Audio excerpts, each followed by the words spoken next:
ఆశ్రమం వద్ద ఒక స్వామీజీ శిష్యులతో ఇలా ముచ్చటిస్తూ బోధ చేస్తున్నాడు.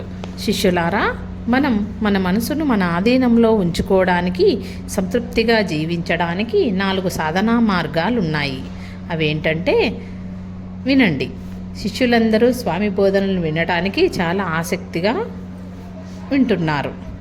తెల్లవారుజామునే నిద్రలేచి స్నానం ఆచరించటం, ఒక చెట్టు కింద కూర్చొని ఇష్టదైవాన్ని స్మరిస్తూ ధ్యానం చేయడం, రోజులో కాసేపు ప్రకృతితో మమైకమై గడపడం.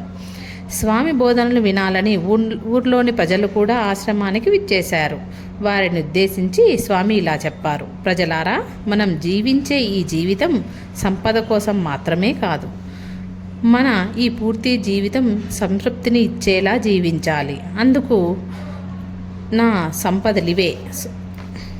సంపదలు కమండలం, దండము, భిక్షపాత్ర మరియు చిన్న సంచి మాత్రమే.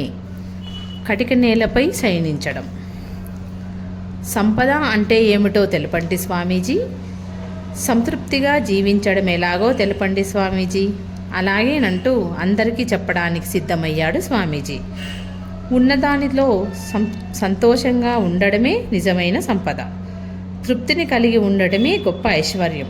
మనకు ఉన్న దాంట్లో ఇతరులకు సహాయం చేయడం, ఇలా నడుచుకుంటేనే మీ జీవితాలు సుఖంగా ఉంటాయి. దీనిలోని నీతి: తృప్తికి మించిన ఐశ్వర్యం లేదు, సంతోషానికి మించిన ఐశ్వర్యము లేదు అనేదే ఈ కథ నీతి.